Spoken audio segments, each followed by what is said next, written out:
Halo, Assalamualaikum warahmatullahi wabarakatuh. Selamat pagi, salam sejahtera untuk kita semua. Hari ini kita masuk ke materi tentang konsep gizi.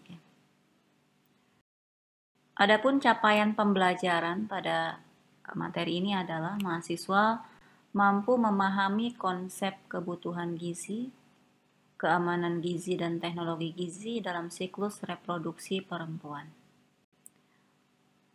Materi yang akan disampaikan pada hari ini ada beberapa bagian, yaitu penilaian status gizi, penilaian konsumsi pangan, gizi untuk ibu hamil dan janin, gizi ibu menyusui, gizi bayi, balita dan prasekolah, serta keamanan gizi dan teknologi gizi.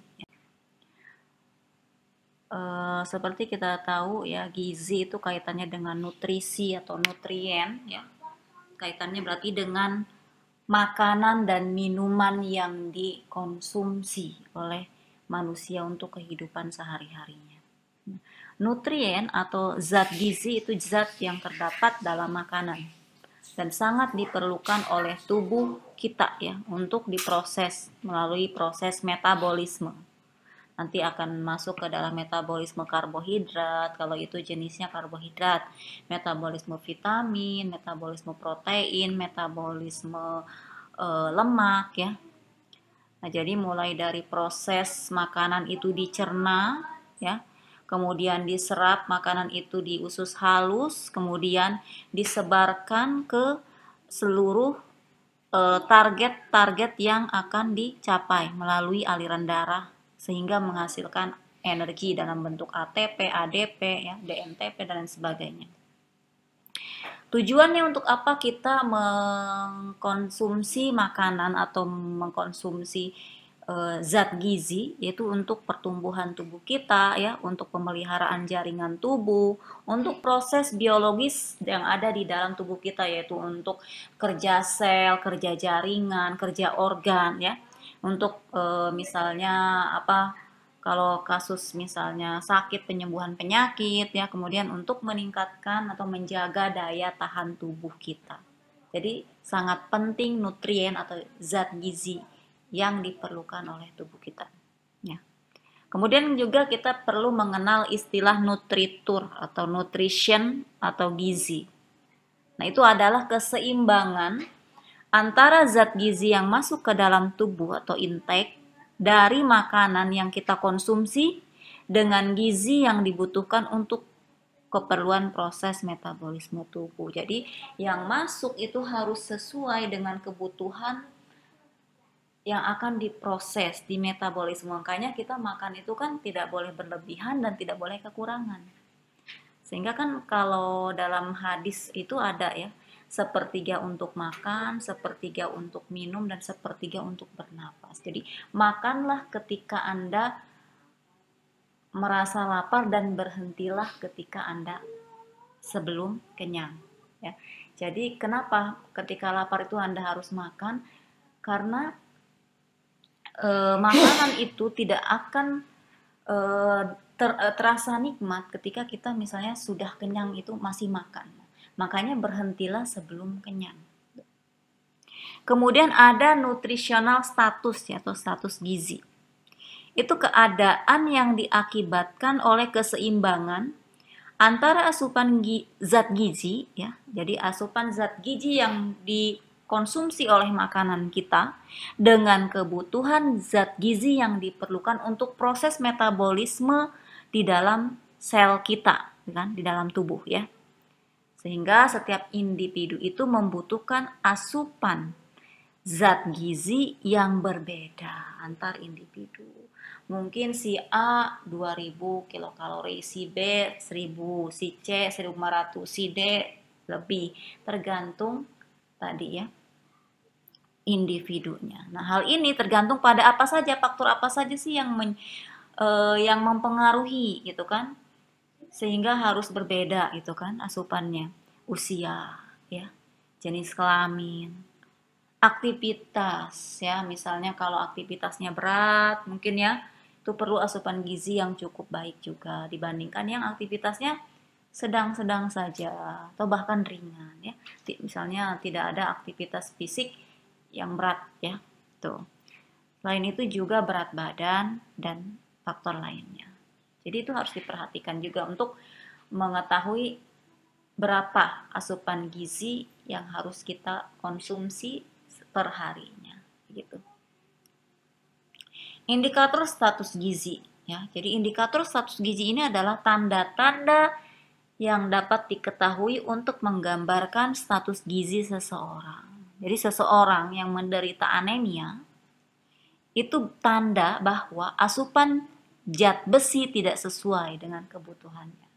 Itu salah satu sign warning bahwa ada sesuatu yang bermasalah. Jadi anemia itu sebagai signalnya nanti dia ke arah mana. Oh, misalnya karena kekurangan zat besi.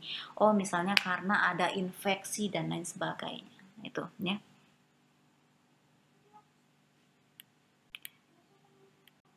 Baik, selanjutnya adalah penilaian status gizi ya. Ada istilah rekomendasi nutrisi.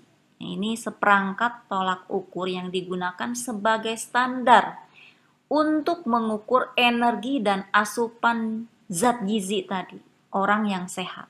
Nah, jadi harus punya standarnya. Jadi itu menilai status gizi itu jadi adalah seperangkat tolak ukur yang digunakan sebagai standar untuk mengukur energi yang dibutuhkan dan zat gizi atau asupan yang dibutuhkan oleh orang yang sehat.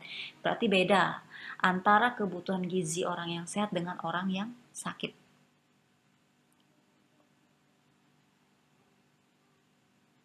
Nah, sehingga ada pakar-pakar nutrisi sudah merumuskan gitu kan untuk menilai asupan. Nah, dan dia akan memberikan rekomendasi atau saran tentang jumlah makanan yang harus dikonsumsi per harinya. Sehingga seseorang bisa menggunakan guide-nya atau hasil dari penilaian pakar tadi untuk memutuskan seberapa banyak zat gizi yang dikonsumsi setiap harinya. Ada istilah namanya diet referensi index-nya. Di perharinya itu berapa jumlah protein yang harus dikonsumsi, vitamin, mineral, kemudian karbohidrat, lemak ya. Itu berapa miligram atau gram per hari. Nah, jadi diet referensi index ini merupakan seperangkat 4 daftar nilai asupan gizi untuk orang sehat. Nah, ini karena yang merumuskan ini pakar nutrisi di Amerika Serikat dan Kanada, jadi di sini yang Ibu jelaskan dari referensinya adalah 4 daftar nilai asupan gizi orang sehat yang ada di Amerika dan Kanada. Mereka menggunakan nilai-nilai untuk menilai diet. Pertama, tujuan asupan gizi untuk individu. Jadi tingkat asupan gizi harian rata-rata yang memenuhi kebutuhan hampir semua bisa mencapai 97 sampai 98% orang sehat. Yang kedua, tujuan asupan nutrisi yang cukup untuk individu yaitu tingkat asupan gizi harian rata-rata yang direkomendasikan berdasarkan asupan gizi orang sehat.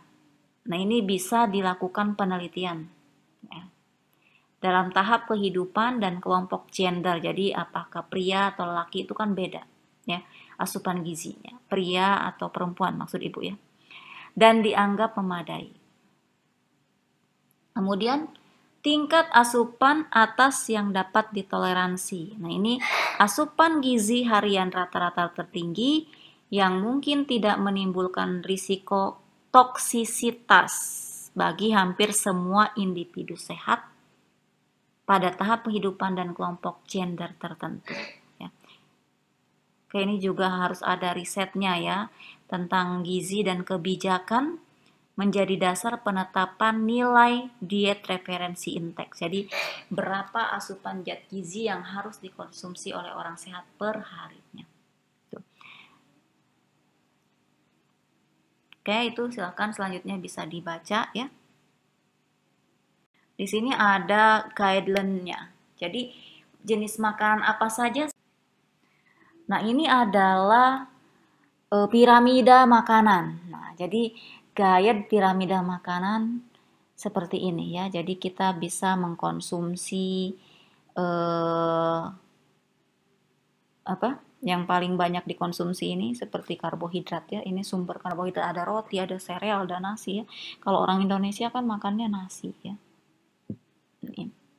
Jadi penyajiannya lebih banyak ya gitu dibandingkan dengan lemak. Nah, lemak tuh harus lebih sedikit penggunaannya dalam kesehariannya. Kemudian buah-buahan, sayuran ya. Kemudian ada dari sumber daging ya, ikan, telur ya. Ini untuk proteinnya ya. Kacang-kacangan.